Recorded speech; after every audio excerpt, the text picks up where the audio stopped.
नमस्कार, छत्तीसगढ़ कौशल्या भूमि में आप सभी का स्वागत है। मैं आपके साथ दिव्या पांडे। बुलेटिन की शुरुआत करेंगे। मुख्यमंत्री विष्णुदेव साय की अध्यक्षता में कलेक्ट्रेट सभाकक्ष में क्षेत्र आदिवासी विकास प्राधिकरण की बैठक आयोजित की गई।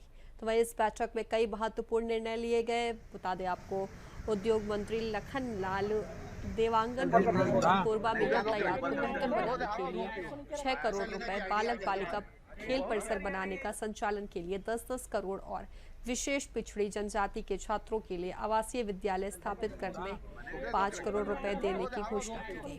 तो वहीं आपको बता दें कि इस बैठक में दयाल दास बघेल, केदार कश्यप, लखन लाल देवांगन, श्याम बिहारी जायसवाल, ओपी चौधरी, टंक राम वर्मा समेत अन्य नेता मौजूद हैं।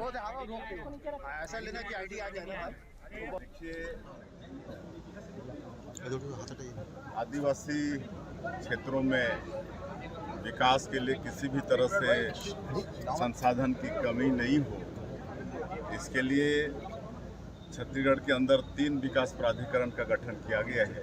एक तो जसपुर सरगुजा उत्तर विकास प्राधिकरण, एक बस्तर विकास प्राधिकरण और एक मध्य क्षेत्र आदिवासी विकास प्राधिकरण।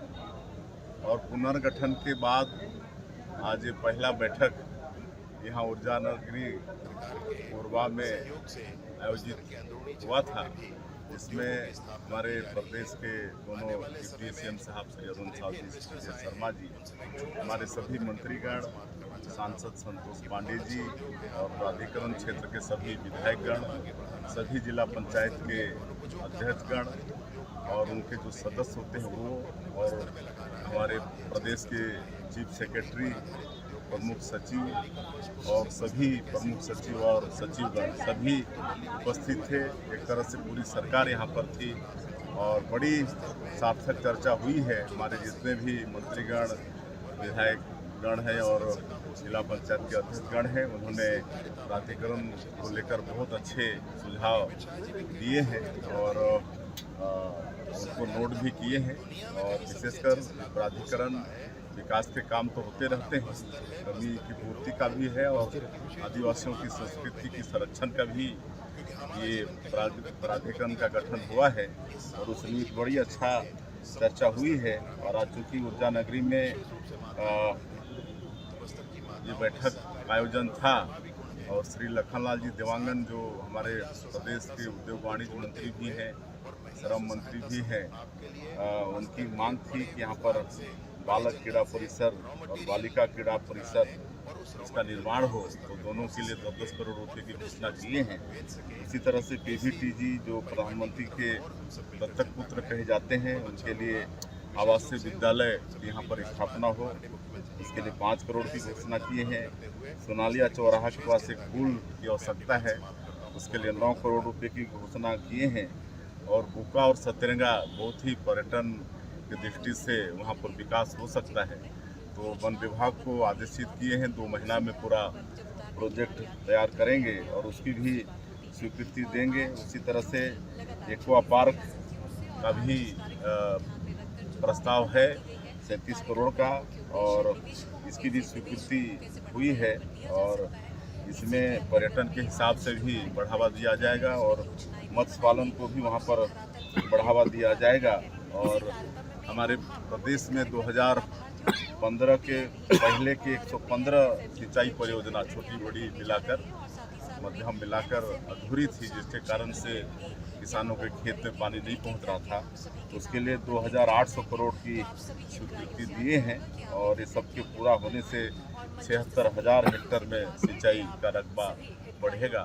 तो इस तरह से आज का ये मध्य क्षेत्र आदिवासी विकास प्राधिकरण का बैठक बहुत ही अच्छे से संपन्न। तो इस कारण विस्तार से जानकारी देने के लिए हमारे साथ हमारे संवाददाता पीयूष गोयल हमारे साथ फोन लाइन पर जुड़ गए। पीयूष, सीएम साय की अध्यक्षता में बैठक का आयोजन किया गया है, क्या कुछ महत्वपूर्ण मुद्दों पर चर्चा की गई है?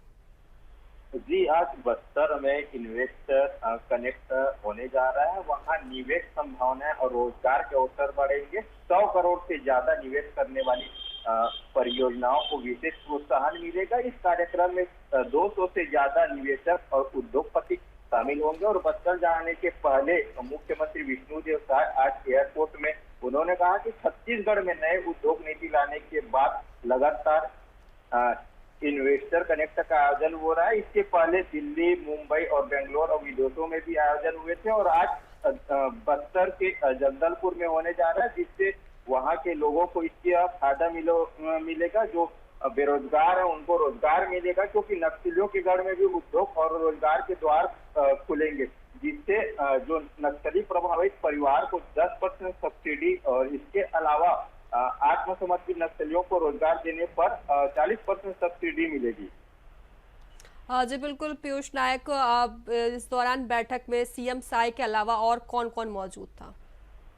जी, इसके अलावा डिप्टी सीएम विजय शर्मा, उद्योग मंत्री लखनलाल देवांगन जैसे तमाम कैबिनेट मंत्री जैसे चंद्र वर्मा जैसे तमाम कैबिनेट मंत्री भी आज बस्तर दौरे पर उनके साथ पहुंचे हो, जहां लगातार वहां की चाहे नक्सल क्षेत्रों की बात करें, चाहे बस्तर में आदिवासी क्षेत्र की बात करें, तो इस तरह से क्योंकि पिछले आयोजनों के माध्यम से कम 6.5 लाख करोड़ रुपए के निवेश प्रस्ताव प्राप्त हुए थे राज्य सरकार को। अब छत्तीसगढ़ इन्वेस्ट कनेक्ट माध्यम से संभावना और बस्तर तक ले जा रही है, जो गतिशील और संभावनाएं क्षेत्र में इसका असर देखने को मिलेगा।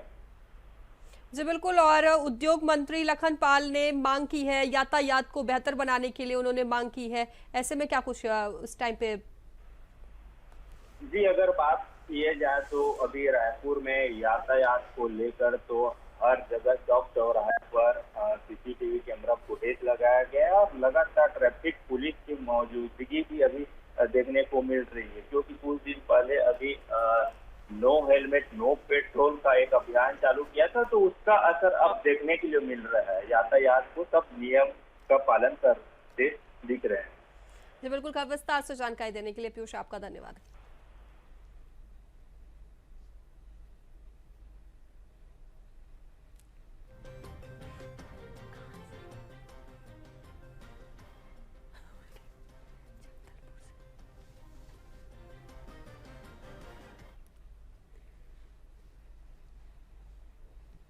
आपको सीधे अब जगदलपुर लिए चलेंगे, जहां सीएम विश्वदेव साय क्या कुछ कह रहे हैं वो भी आपको सुनवाते हैं।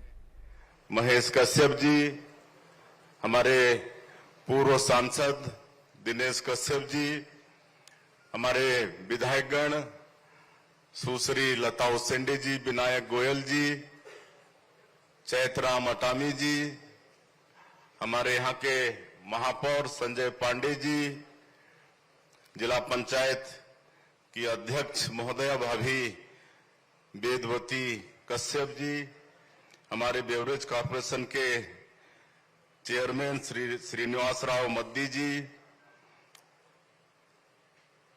हमारे जिला के अध्यक्ष आदरणीय पांडे जी, पूर्व विधायक डॉक्टर सुभाव कश्यप जी, पूर्व विधायक लच्छूराम कश्यप जी, रूप सिंह मंडावी जी, पूर्व विधायक बेदूराम कश्यप जी, यहाँ के हमारे प्रदेश के प्रमुख सचिव श्री सुबोध कुमार सिंह जी, हमारे उद्योग सचिव रजत कुमार जी, राहुल भगत जी, हमारे यहाँ के कमिश्नर आईजी, सभी जिलों के कलेक्टर्स, एसपी, सभी उद्योगपतिगण, नागरिक बंधुओं और मीडिया के मित्रों, मैं सबसे पहले आज के इस इन्वेस्टर कनेक्ट में आप सब लोगों का अपने तरफ से अभिनंदन करता हूं, स्वागत करता हूं। हम लोगों को आने में थोड़ी देरी हुई, रायपुर में बहुत बारिश हो रही थी, एयरपोर्ट में आकर हम लोगों को रुकना पड़ा।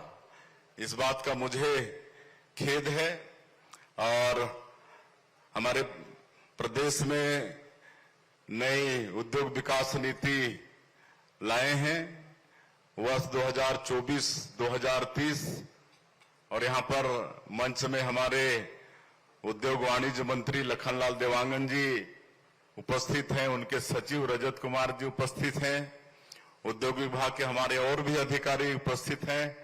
सब लोगों ने मिलकर बहुत अच्छी उद्योग नीति बनाई है, जिसकी सराहना पूरे देश और विदेश में हो रहा है और दिल्ली, मुंबई, बेंगलुरु, रायपुर में इन्वेस्टर कनेक्ट के बाद हम लोग पिछले दिनों विदेश भी गए थे।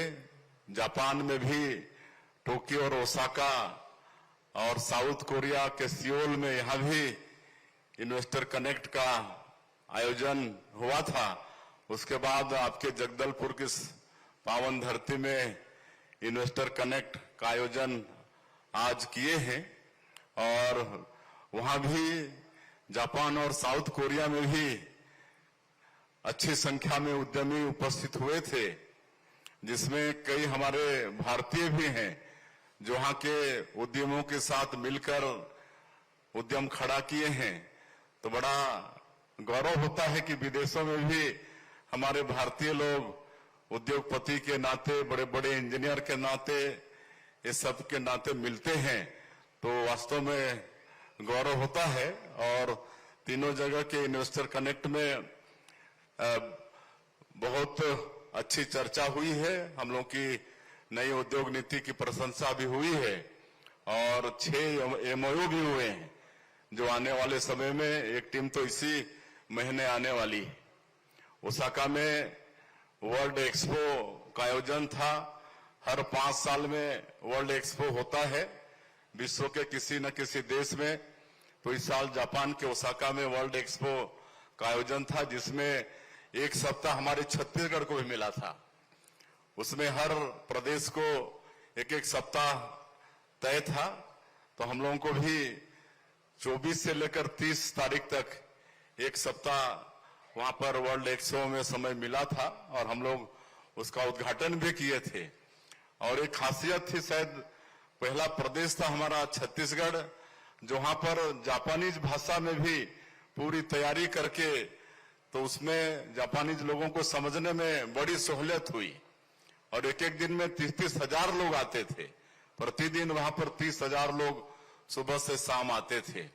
और एक सप्ताह के वर्ल्ड एक्सपो में हमारे छत्तीसगढ़ का जो रेशम वस्त्र है, आपका डोकरा आर्ट है, यहाँ का हस्तशिल्प है, ये सबको हमारे छत्तीसगढ़ के लोग बहुत अच्छे से प्रदर्शित किए। काफी लोग उससे आकर्षित भी हुए। तो इस तरह का ये नई उद्योग नीति है और इस पर मुझे कुछ कहना नहीं है। हमारे आदरणीय उद्योग मंत्री भी इस विषय पर बताए हैं और हमारे उद्योग सचिव पूरे विस्तार से क्या क्या उसमें सब्सिडी है, सिंगल विंडो सिस्टम है, सब सारी बातें नई उद्योग नीति के विषय में उन्होंने बताई है। तो मुझे दोहराने की आवश्यकता नहीं है। मेरा तो आग्रह होगा, ये तो ऑनलाइन भी होगा ही नई उद्योग नीति, या इसको सब पढ़ें और आज इसका लाभ हमारे उद्यमियों को और नए कोई सोच रहे हैं उद्यमी बनने, उनको भी इसको पढ़ने की आवश्यकता है और इसका लाभ लें। और इसी निमित्त हम लोग जगह जगह इन्वेस्टर कनेक्ट करके हम लोग नई उद्योग नीति को पहुंचा रहे हैं। और आज कि क्या है, हम लोग नई उद्योग नीति में विशेषकर बस्तर और सरगुजा को फोकस किए हैं, जो जनजातीय बाहुल क्षेत्र है। और जिस तरह से ये बस्तर, जैसा हमारे गृह मंत्री जी बता रहे थे कि एक ऐसी छवि थी बाहर, छत्तीसगढ़ कहने से पूरा नक्सलवाद से ग्रसित और रायपुर में ही आने से ठाई ठुई शुरू हो जाएगा, ऐसा एक कल्पना लोगों के मन में था। लेकिन पिछले 20 महीने में, अभी हम लोग को सरकार में आए 20 महीने हुए हैं और बड़ा सौभाग्य की डबल इंजन की भी सरकार बन गई। और दिसंबर 2023 में हम लोग शपथ लिए और अगले ही महीना हमारे केंद्रीय गृह मंत्री जी आदरणीय अमित शाह जी छत्तीसगढ़ आए और हम सब लोगों का, हमारे जो जवान हैं छत्तीसगढ़ पुलिस के और केंद्रीय सुरक्षा बल के हमारे सभी ऑफिसर्स हैं, सबका मनोबल बढ़ाए और उन्होंने संकल्प भी लिया कि 31 मार्च 2026 तक समूचे देश से इस नक्सलवाद को समाप्त करेंगे। और बराबर आते रहे हैं और भारी मुस्तैदी के साथ हमारे जवान लड़ भी रहे हैं। आप सब लोगों को भी मालूम है, लगातार ऑपरेशंस में सफलता मिली है।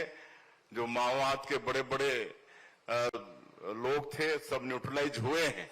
तो पूरा भरोसा है कि माननीय हमारे प्रधानमंत्री जी और माननीय गृह मंत्री जी का जो संकल्प है वो अवश्य पूरा होगा उसके बाद ये जो बस्तर है, जो एक तरह से स्वर्ग है, यहाँ पर अनेक जलप्रपात हैं, कुटुमसर का गुफा है, अबुझमाड़ जैसा डेंस और लंबा चौड़ा फॉरेस्ट है।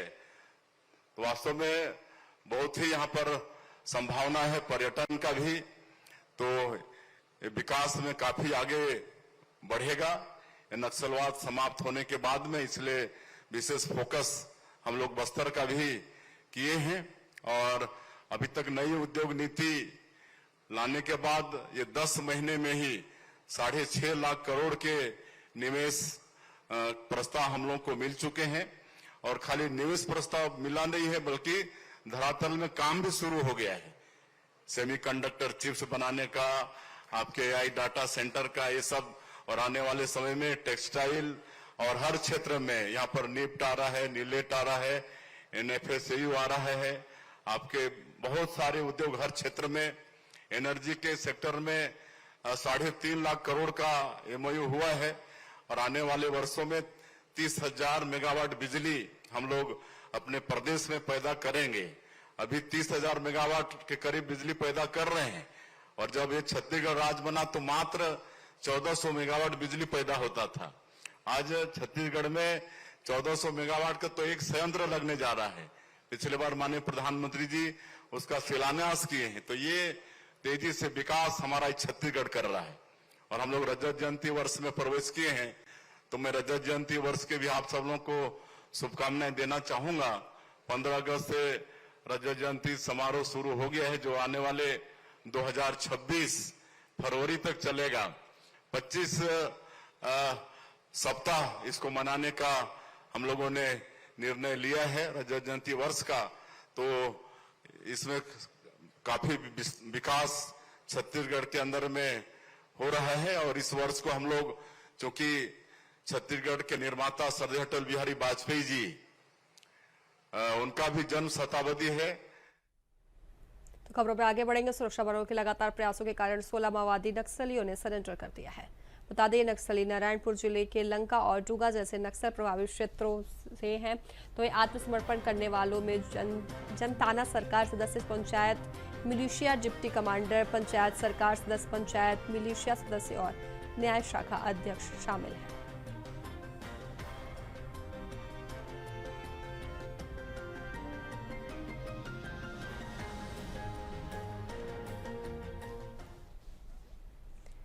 खबरों में आगे बढ़ेंगे। खबर सूरजपुर से है जहां पूरे प्रदेश में लगातार एंटी करप्शन ब्यूरो की कार्रवाई की जा रही है। इस दौरान संयुक्त कार्यालय की भू अभिलेख शाखा भी कार्रवाई की गई है। तो आपको बता दें इसको लेकर प्रार्थी सौरभ सिंह ने बताया है कि पुश्तैनी जमीन के बंटवारे को लेकर नुस्खे की जरूरत थी, जहां भू अभिलेख शाखा के अनुलेखक के द्वारा 10,000 की मांग की गई थी। इसको लेकर एंटी करप्शन ब्यूरो ने बताया कि सौरभ सिंह के द्वारा शिकायत की गई थी, जहां तस्दीक उपरांत कार्रवाई की गई। इसमें प्रार्थी के द्वारा पूर्व में 1400 रुपये दिए गए थे और आज 6,500 रुपये दिए गए हैं, जहां आरोपी प्रबोध नारायण यादव के द्वारा 6,500 रुपये लेते रंगे हाथों गिरफ्तार।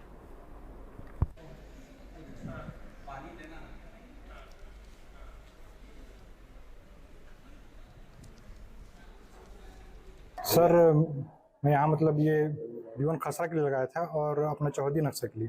जो मेरा ज़मीन था उसका तो मतलब पुराना मेरे को चौहद्दी चाहिए था। मतलब ये पारिवारिक बंटवारा के लिए है, घर में आपसी बंटवारे के लिए। तो उसके लिए मतलब यहाँ सर मतलब वो डिमांड किया पैसा का, तो इसकी शिकायत मैं सर ACB में किया हूँ। प्रमोद नारायण यादव तो सर 10,000 मांगे थे, उसके बाद 8,000 में डील हुआ, उसके बाद सर मैं दिया उनको। देखिए आज संयुक्त कार्यालय सूरजपुर में ACB की टीम के द्वारा ट्रैप कार्रवाई किया गया है। ACB को दिनांक 4/8 को एक शिकायत प्राप्त हुआ था खैराडी तहसील प्रतापपुर निवासी ग्रामीण सौरभ सिंह का, कि उसको अपने पुश्तैनी ज़मीन खैराडी में स्थित पुश्तैनी ज़मीन का पारिवारिक बंटवारा कराना है, जिसके लिए उसको चौहद्दी की आवश्यकता थी। उस चौहद्दी के प्रक्रिया के लिए वह भू अभिलेख शाखा में आया। भू अभिलेख शाखा में अनुरेखक प्रमोद नारायण यादव से आकर मिला। प्रमोद नारायण यादव ने उससे उस दौरान 10,000 रुपये की मांग की थी। फिर ये शिकायत उसके द्वारा ACB कार्यालय को दिया गया था। अनुरेखक भू अभिलेख शाखा सूरजपुर का प्रमोद नारायण यादव कितने में बात हुई थी? इसमें देखिए, शुरुआती तौर पे 10,000 रुपये में बात हुई थी। शिकायत का सत्यापन कराया गया। शिकायत के सत्यापन में 8,000 रुपये लेने में सहमति दी गई अनुरेखक प्रमोद नारायण यादव के द्वारा। उसके बाद उसी दौरान उसने 1,400 रुपये जो अपना प्रार्थी है सौरभ सिंह से प्राप्त किया और बाकी से 6,600 रुपये देना शेष था, जो आज दिनांक को अभी में काफ़ी शिकायत थी कि ये भ्रष्टाचार से लिप्त है। और इस कार्रवाई के बाद, एसीबी की कार्रवाई के बाद काफ़ी लोगों में हर्ष व्याप्त है। तो अगली खबर की रुख करेंगे। खबर सूरजपुर से, जहां शिक्षा व्यवस्था को मजबूत बनाने के सरकार लाख दावे करती है, लेकिन जमीनी सच्चाई इससे उलट नजर आती है। दरअसल माध्यमिक शाला इस बदहाल व्यवस्था की जीवित मिसाल है। यहाँ पिछले 15 वर्षों से अधूरा पड़ा स्कूल भवन अब खंडहर में तब्दील हो चुका है। दरअसल विद्यालय में कक्षा 7वीं और 8वीं की पढ़ाई एक अतिरिक्त छोटे से कक्ष में की जा रही है, जिसे बीच से एक पर्दा लगाकर 2 कक्षाओं में विभाजित किया गया है। उसका नतीजा यह है कि एक ही कमरे में 2 अलग अलग कक्षाएं संचालित हो रही हैं।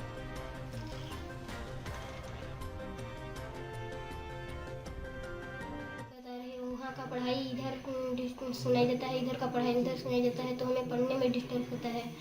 और पानी का समस्या है, हमें बाहर से पानी लाना पड़ता है और आने जाने का रास्ता भी खराब है, सड़क नहीं बना है, कीचड़ होता है, बरसात समय कीचड़ होता है, तो आने जाने के लिए रास्ता ठीक नहीं है।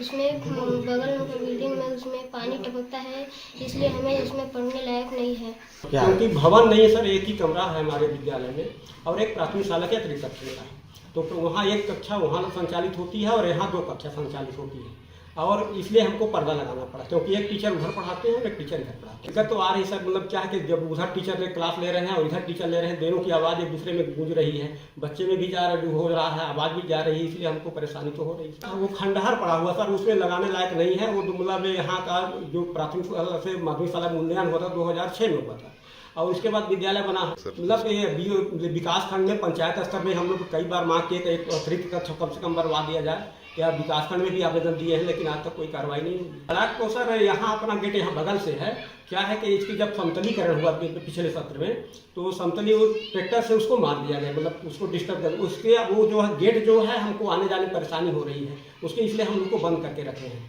ये समाचार मुझे आपके माध्यम से अभी प्राप्त हुआ है और मैं तत्काल इस संबंध में रामानुजनगर के BIFC से बात भी किया हूँ, और कल लिखित में मैं जांच प्रतिवेदन उस स्कूल के भवन के संबंध में मंगाया हूँ।